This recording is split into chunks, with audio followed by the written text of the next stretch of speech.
नमस्कार दोस्तों। आज का वीडियो हमारा एक विशेष टॉपिक के ऊपर है जिसका नाम है विद्यार्थियों को आने वाली समस्याएं। जी हाँ, बिल्कुल जैसा कि ऊपर मैंने लिखा है कि विद्यार्थी जो है उनके जीवन में कौन कौन सी समस्याएं आती है अपनी स्टडी को लेकर, उनके ऊपर हम चर्चा करेंगे। जो मेरे भाई बहन प्रतियोगी परीक्षाओं की तैयारी कर रहे हैं उनके मन में भी बहुत सारे सवाल आते हैं और उनका निवारण नहीं हो पाता, तो उसके लिए एक ये वीडियो है अपना। तो चलिए शुरू करते हैं। सबसे पहले हम बात करेंगे कि विद्यार्थियों के जो जीवन में आने वाली समस्याएं हैं। अब यहाँ विद्यार्थी कौन कौन है? वे मेरे सारे भाई बहन विद्यार्थी हैं जो किसी प्रतियोगी परीक्षा की तैयारी कर रहे हैं, जो स्कूल में पढ़ रहे हैं, वे सारे विद्यार्थी हैं।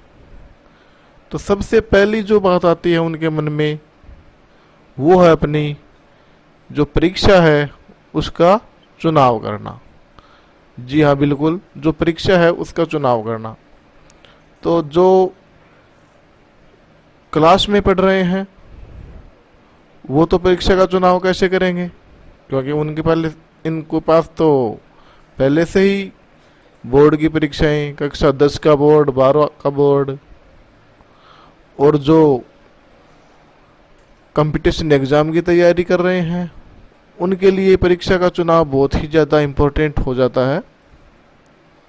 तो सबसे पहले जो स्कूल में पढ़ रहे हैं वो परीक्षा का चुनाव कैसे करें, उनके लिए एक ही लक्ष्य होना चाहिए मन में कि जैसे 7वीं में हो गए, 8वीं में हो गए, कक्षा 12 में हो गए, तो साल के अंत में जो परीक्षा होगी वो ही अपनी परीक्षा है। दूसरी बात, परीक्षा से संबंधित पुस्तकों का चुनाव। तो जो उनके पास एनसीईआरटी या सीबीएसई की जो बुक हैं वो सारी पुस्तकें हो गई। उसके बाद हम पढ़ने का जो समय है वो निर्धारित करेंगे। यहाँ पर हमको अच्छी खासी दिक्कत सामने आती है। परीक्षा हमने चुन ली, पुस्तकें हमको मिल गई, अब उनको पढ़ना है। एक बात अपने मन में बिल्कुल ध्यान में बिठा लीजिए कि जो भी पुस्तकें हमको मिली है वो सारी हमको ही पढ़नी है। उसमें न तो हमारे टीचर्स, न हमारे माता पिता और न ही हमारे साथी हमारी सहायता करने वाले हैं। मतलब टोटल जो पुस्तकें हैं वो सारी की सारी किसको पढ़नी है? हमको पढ़नी है, अपने आप को। ये विद्यार्थी अपने मन में दृढ़ निश्चय करे। उसके बाद में जो निर्धारित करेंगे पढ़ने का समय वो कैसा होगा।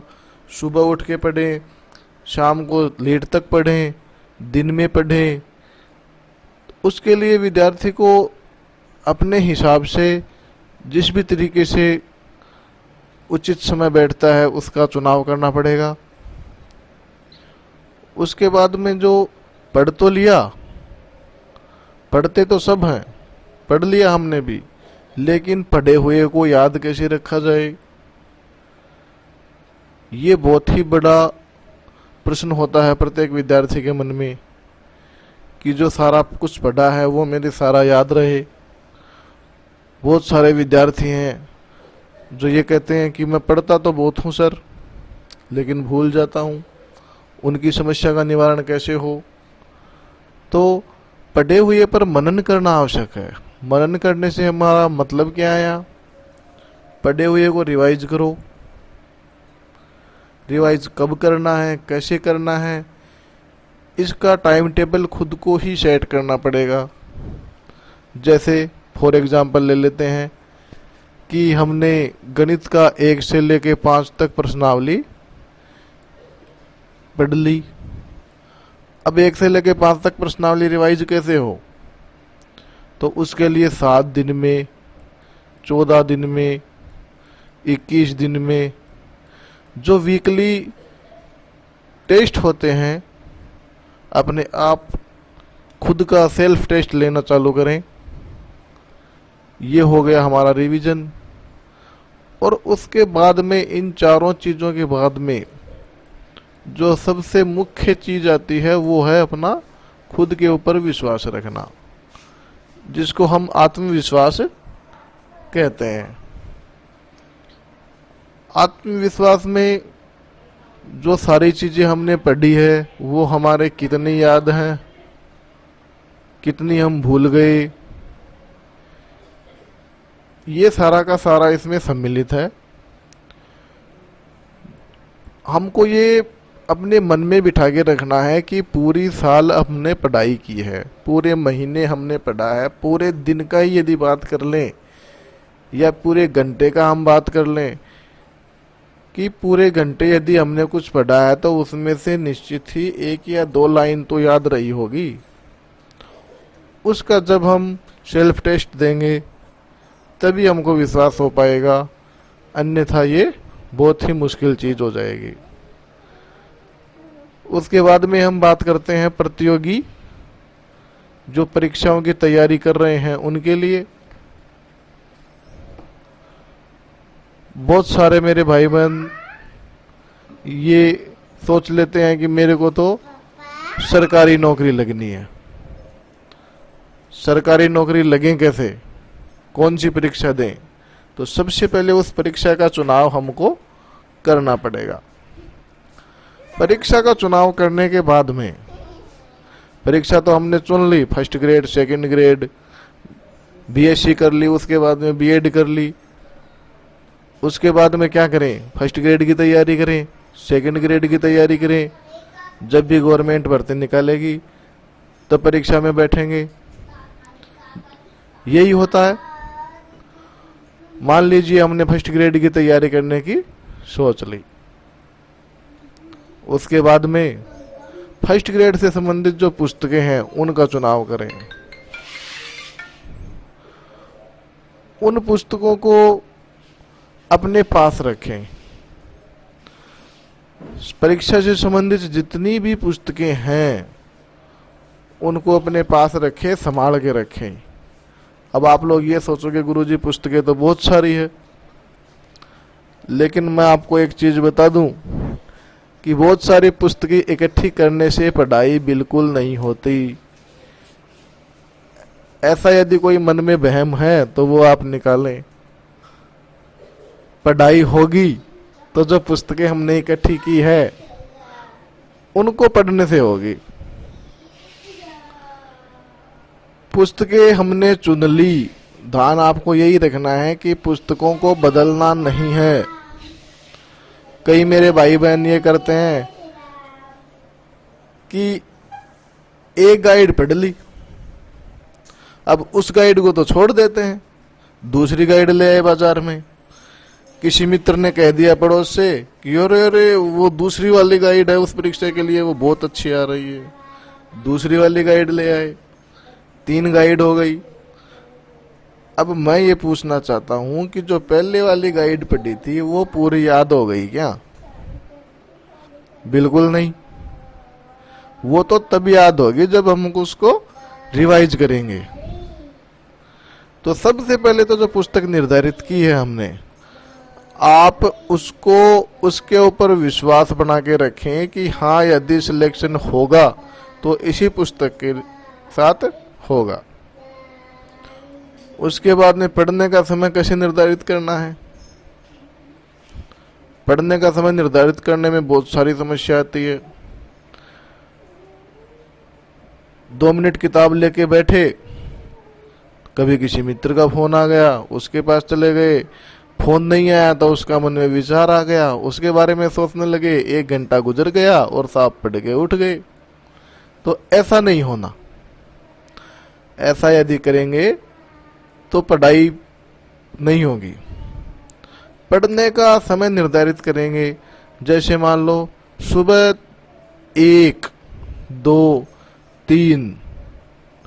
मैं आपको ये बता दूं कि पढ़ने का कोई भी समय नहीं होता है।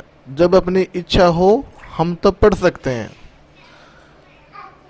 सबसे ज़्यादा अच्छा जो टाइम रहता है पढ़ने का वो सुबह 4 बजे। आप 4 बजे उठो, 1 या 2 घंटे पढ़ो। 4 से 5 बजे तक हम पढ़ लिए। उसके बाद में घर के कुछ काम कर लिए।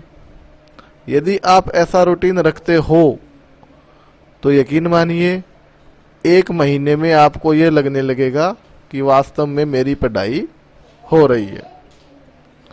उसके बाद में पढ़ने का रूटीन तो बन गया, लेकिन पढ़ा हुआ याद कितना है, वो याद कैसे रहे, उसके लिए उसके ऊपर मनन करना आवश्यक है। जो भी कुछ हमने पढ़ा है उसके बारे में सोचें।